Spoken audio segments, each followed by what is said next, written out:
Hi, it's Penny here, and today we're going to be talking about the 15 books that I read in the month of April.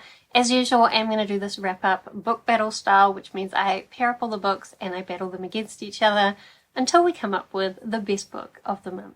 And since there's a lot of books to get through, I'm going to try and be concise and keep to the point. So I guess we should just get into the first battle. The first battle is probably not going to go towards best book of the month because, to be honest, I DNF'd one and should have DNF'd the other. So we have The Emperor's Wolves by Michelle Sagara up against For the Wolf by Hannah Whitten. To be honest, I picked up both these books for the shape-shifting prompt in the Aurelium Readathon, where you needed to read a book with a wolf on the cover or wolf in the title. And firstly, I struggled to find anything that I was actually interested in reading, and secondly, the ones that I did pick up, I didn't research well enough because I should have known that these wouldn't be for me.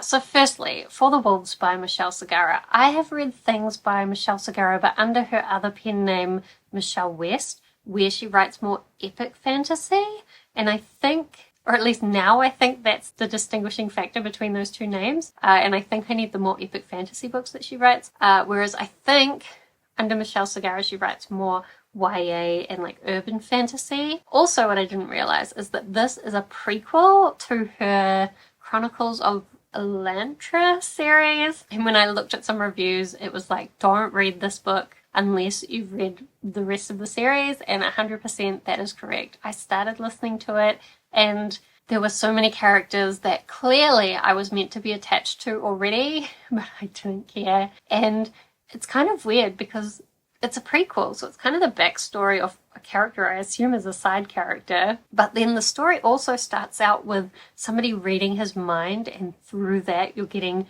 the backstory of his backstory. And it was just a little bit too Inception for me, especially given I knew nothing about the world and it just was assuming that I did and that I had a great connection with it. And honestly, I didn't really like the writing style. I could barely even tell you what was going on.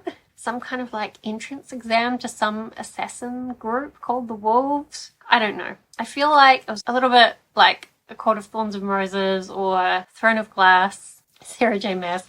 More like those kind of books, which just isn't for me. So I very quickly gave up on that one, wasn't enjoying it. Then I picked up For the Wolf by Hannah Whitten. Again, this is a YA fantasy, which isn't what I was expecting, even though I should have. So in this one, I did at least finish it and I do know the plot, which is a bonus. So we've got this world where the second daughter of certain families, I've kind of forgotten already what, like it's not every second daughter that ever exists. It can't be because the one that we're having sacrificed, that's what happens to them, they're sacrificed to the wolf. The one that we're having sacrificed is the first one in 100 years, and her sister is going to be the queen. Maybe it's like the royal line, a second daughter in the royal line, is that's what's going on. To be honest, I felt like the magic was very poorly explained. And a lot of the time it was because other characters who do know what's going on are like withholding information, but it didn't feel like they were withholding information for genuine reasons. It was more like they were withholding information because wouldn't it be better for the plot if the main character didn't know everything yet? So this girl gets sacrificed to the wolf, and while she's there, she discovers all about this magic. It's very organic, like tree-based magic. I almost found it interesting, but as I said, it just wasn't explained enough. As well, straight away, she meets the wolf. He's like hundreds of years old, as far as I can tell. And then there's a romance between this 18-year-old girl, I think she's 18, and this guy. And I just was like, but aren't you I just can't deal with these relationships between people who are hundreds of years different. And there's not even any question of like, what, are you sure this is what's happening? So anyway, I listened to the whole thing, but I didn't enjoy my time. So definitely not the best book of the month. Neither was the other one. If you do like YA fantasy, then maybe you would like For the Wolf, or maybe you would like to pick up the original series that The Emperor's Wolves are based on, the Chronicle of Elantra. I feel like the Chronicles of Elantra might be better, but I haven't read it, so it can't win the battle. So I'm going to pick For the Wolf to win this battle, but also I'm not progressing these books to the next round. So I feel like I just talked way too much about books that I DNF, and I said I was going to be concise, so let's try again. Our next battle is actually going to have 3 books. It's a Brandon Sanderson battle, so we've got The Emperor's Soul by Brandon Sanderson up against The 11th Medal by Brandon Sanderson. up against The Frugal Wizard's Guide to Medieval England by Brandon Sanderson.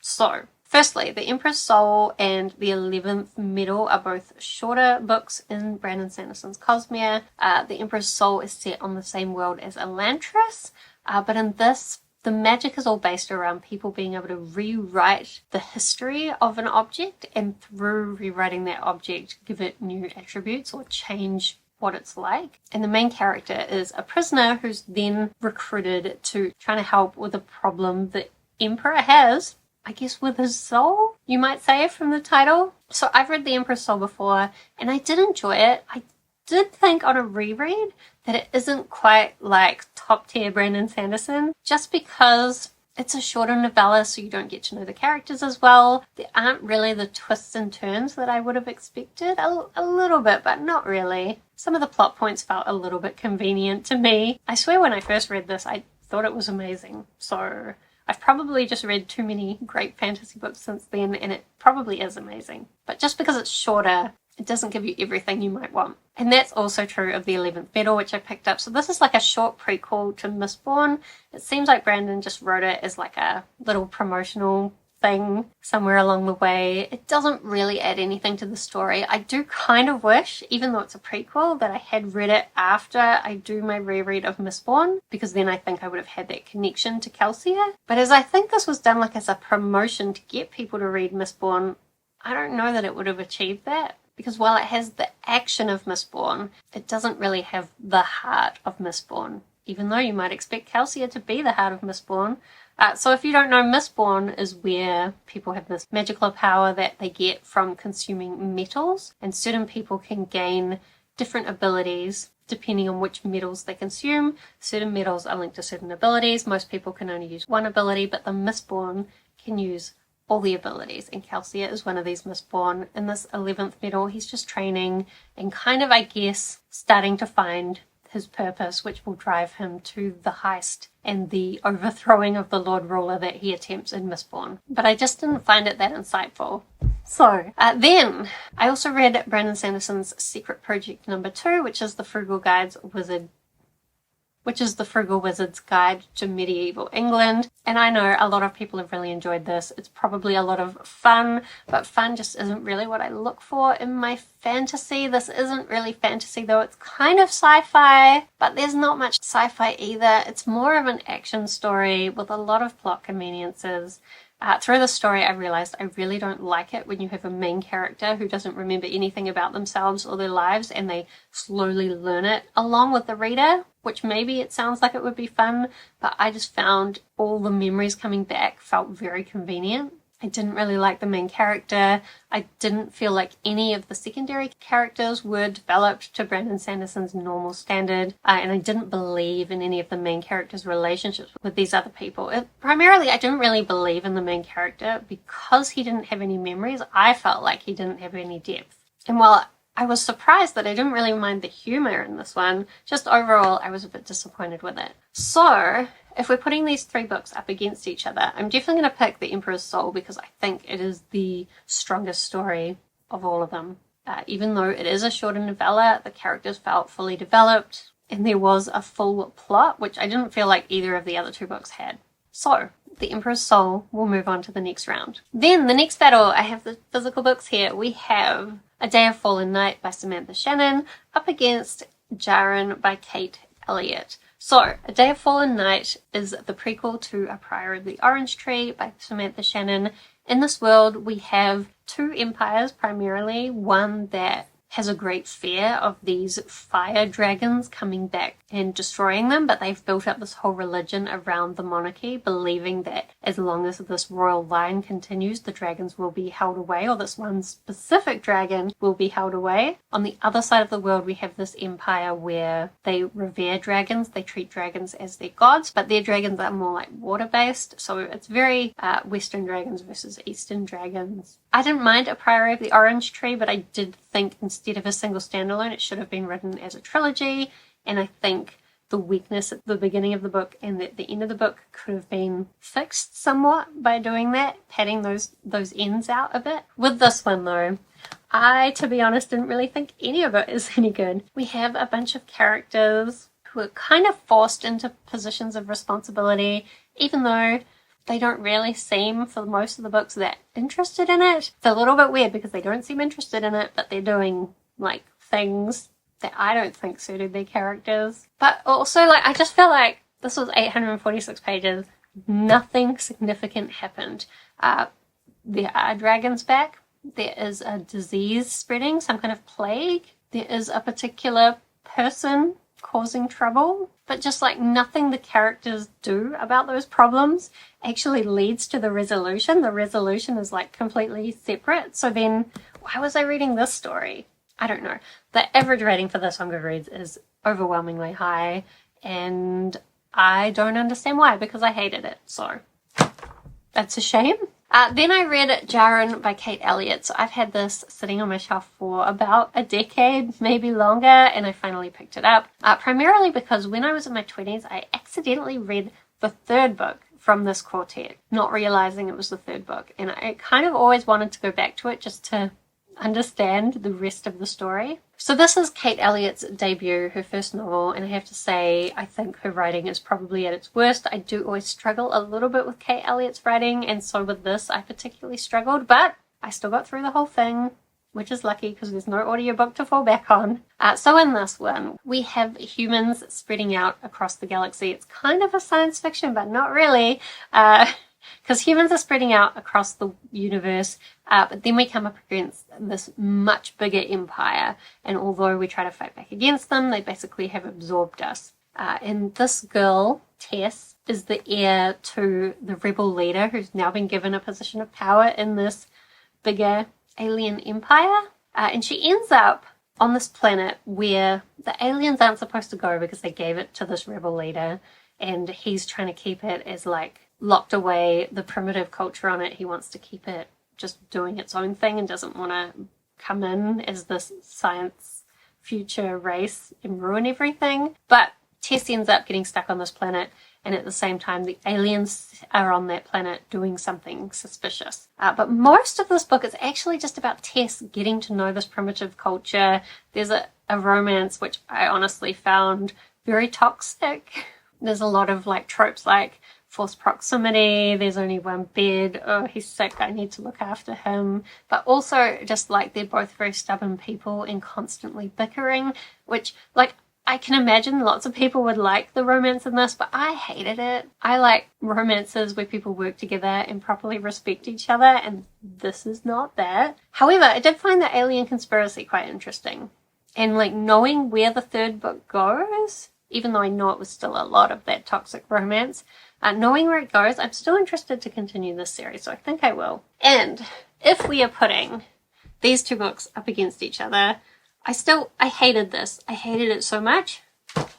So we are definitely going to put Jaran through to the next round. Then for our next battle, I have a couple of first books in series that I read specifically because the sequel for both of these is coming out soon. So I read Vita Nostra by Marina and Sergey Dyachenko, and An Unkindness of Magicians by Kat Howard. So Vita Nostra is a very hard book to describe. To begin with, we're following this young girl. She runs into this man who starts giving her strange tasks, and through performing these tasks, she gains entrance to the school, the Institute of Special Technologies. And when she gets to the school, like, things are definitely strange. The lessons that they're being given in special technologies are just like so nonsensical and abstract, and I love them even though they don't make any sense. But also when the students are doing badly at school, there are very serious consequences for themselves and for their loved ones.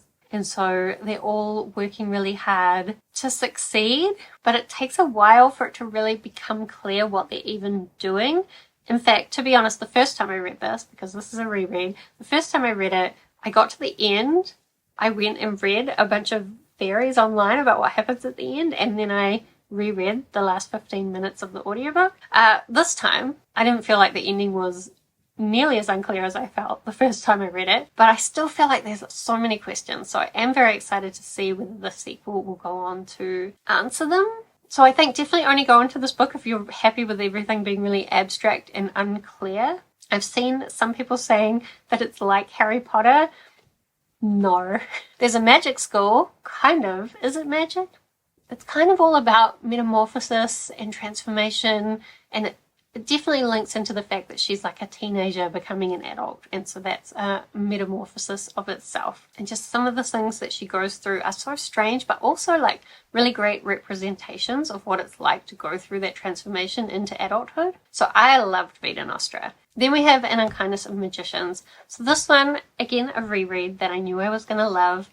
We have this magical world called the Unseen World, and every so often there is a tournament held to decide which house is going to be the new leader of this unseen world.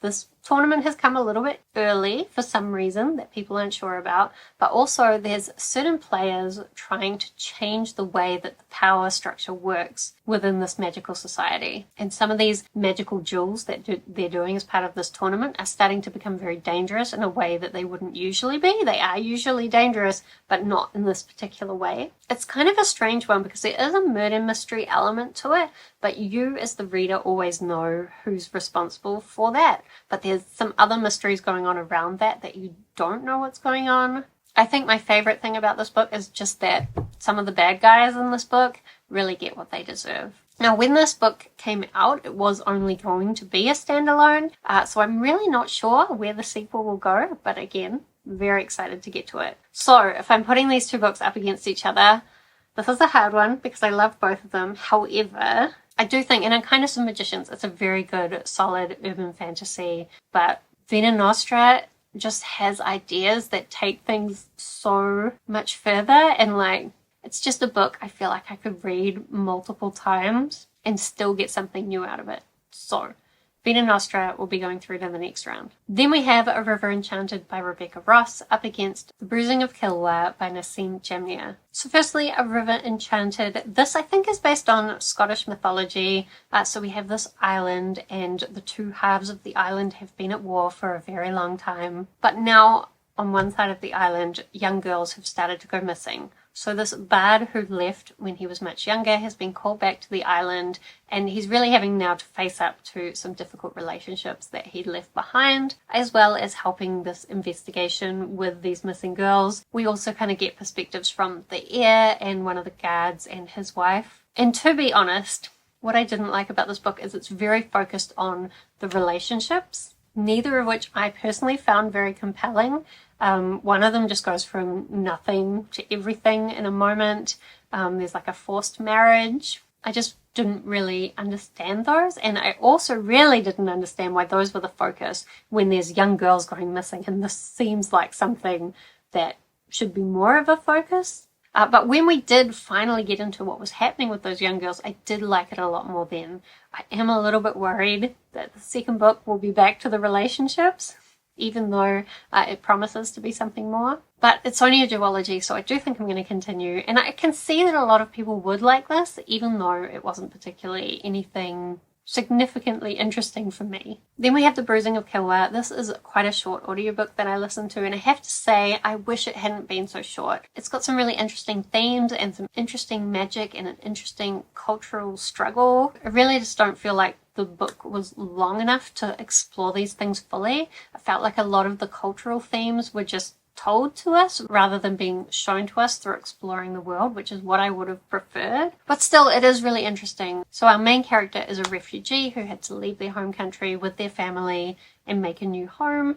At the same time, though, there is a plague spreading, and the people of this new place that they've moved to are blaming these refugees that have come in for the plague. And as well, we've now started to get this blood bruising type disease that some people are getting, and that seems like it might be linked to the blood magic from this person's home country. And so they're trying to figure out what's going on, as well as being worried about the blame for that being turned on them as well. So there were parts of the story that I really enjoyed, and that was generally when characters were engaging in the plot. but a lot of the time it was just about the characters living their lives.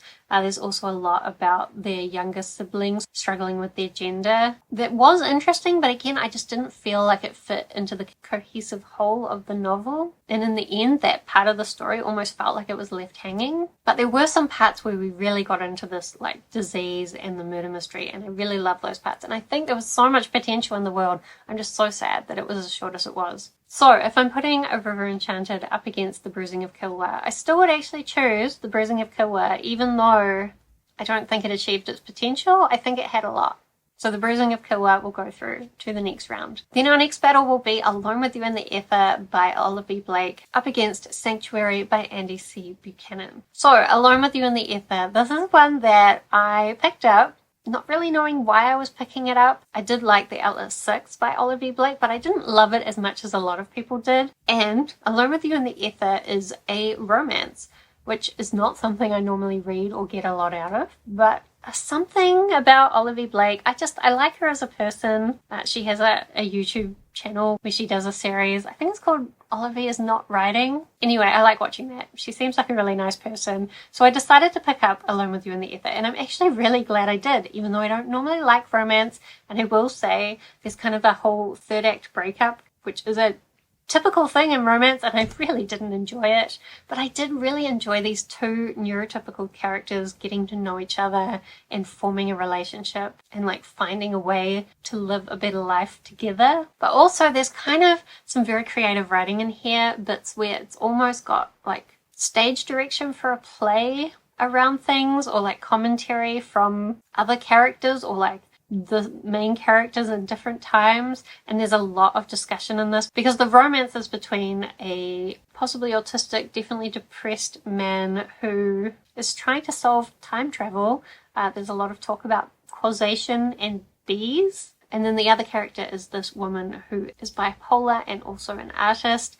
And I really love their dynamic. And some of the lines that Olivie wrote in this was so beautiful. So even though I don't particularly care for the romance, and I wish there had been like something more to the story that took the like a more speculative approach, still I really enjoyed it. There were bits where I got a little bit bored and I wanted more of a plot. But overall, I just enjoyed spending time with the characters. I wanted the best for them the whole time, and the writing was just amazing. I got this as an audiobook from the library, but I would like to at some point have a physical copy just so I could pick out all those really beautiful lines. Then I read Sanctuary by Andi C. Buchanan. So this is a New Zealand author, and this is another story with neurodivergent characters. So in this one we have this household where they're all kind of misfits in some way or another, and they have this big old house that they live in through circumstances they've managed to get fairly cheap rent or like no rent, and they managed to struggle through all their expenses,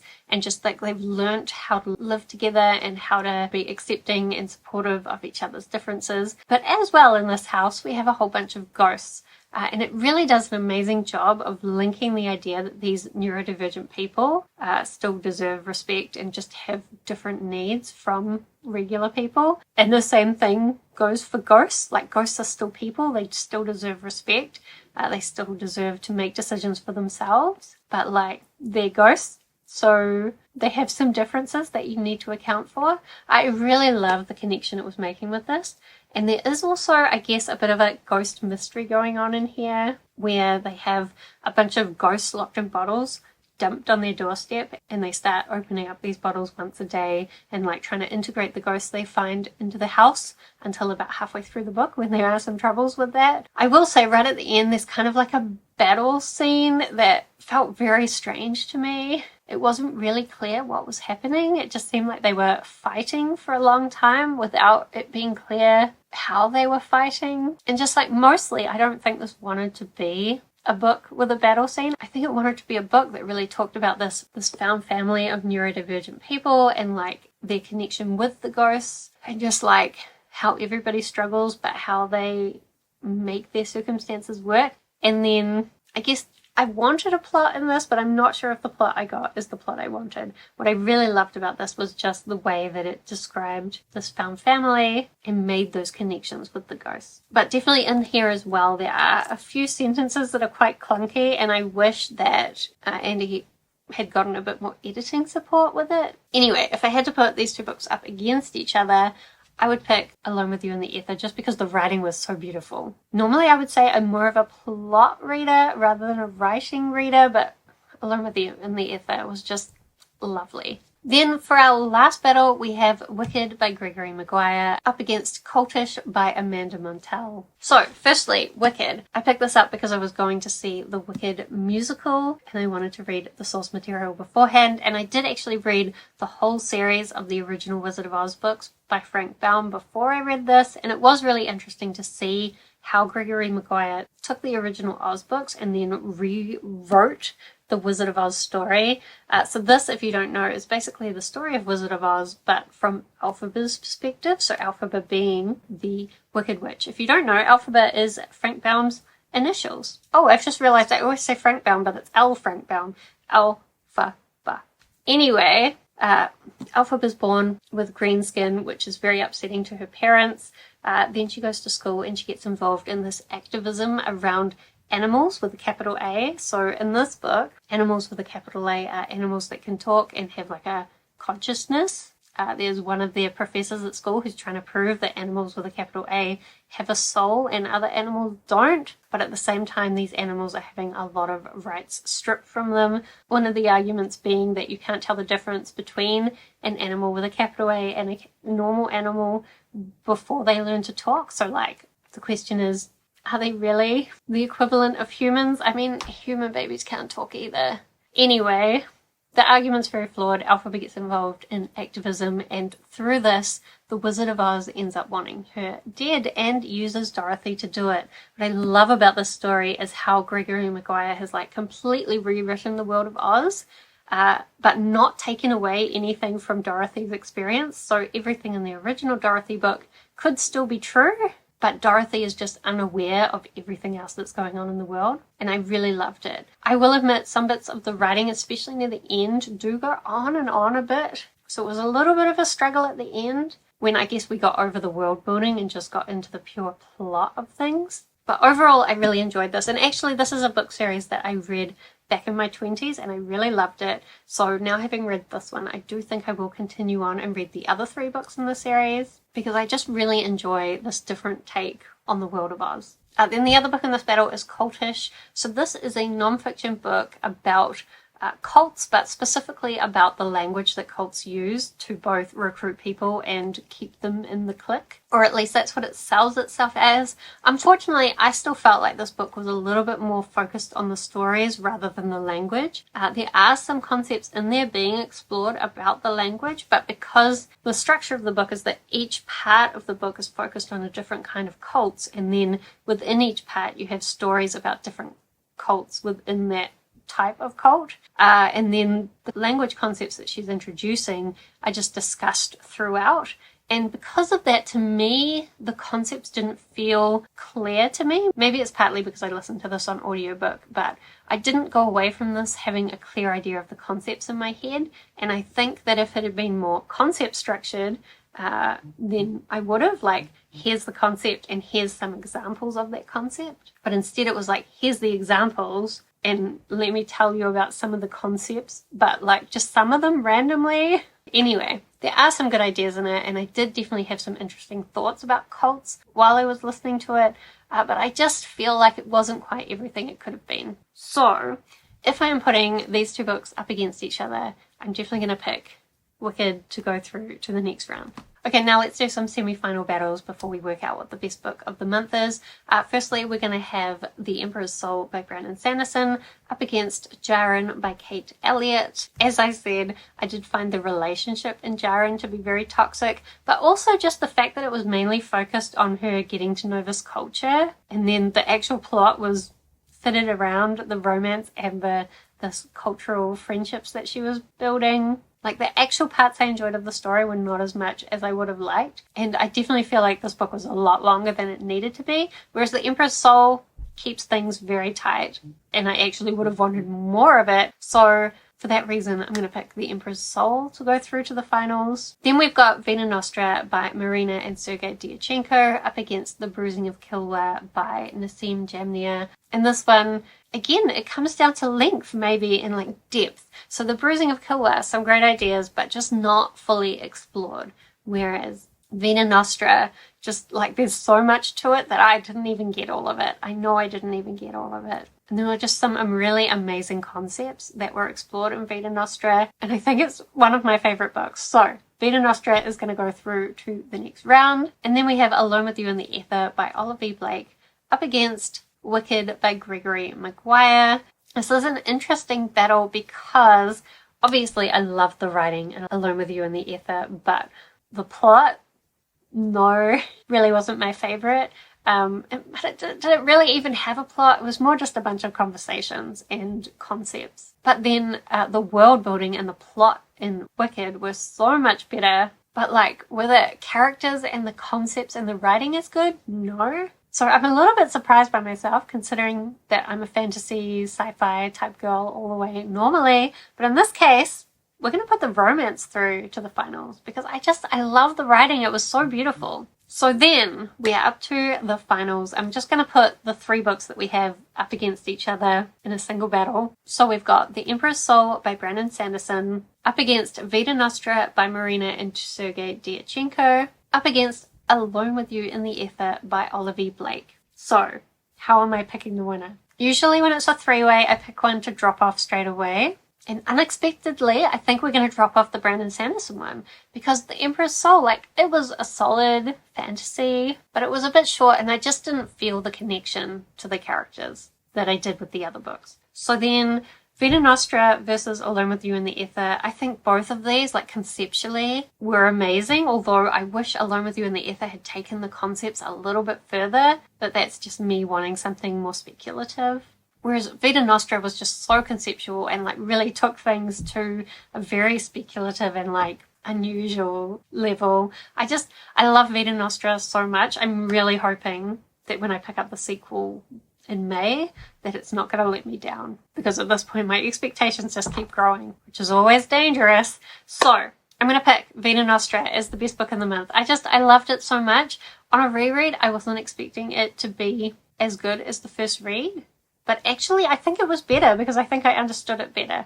So let me know if you've read any of the books that I talked about in today's video, because I would love to talk with you about them down in the comments, especially if you've got different views from me, because that's always fun. It's also fun if you agree with me, or let me know what great things you read in the month of April. Otherwise, thank you so much for watching. I hope that you are doing well, and I will see you next time.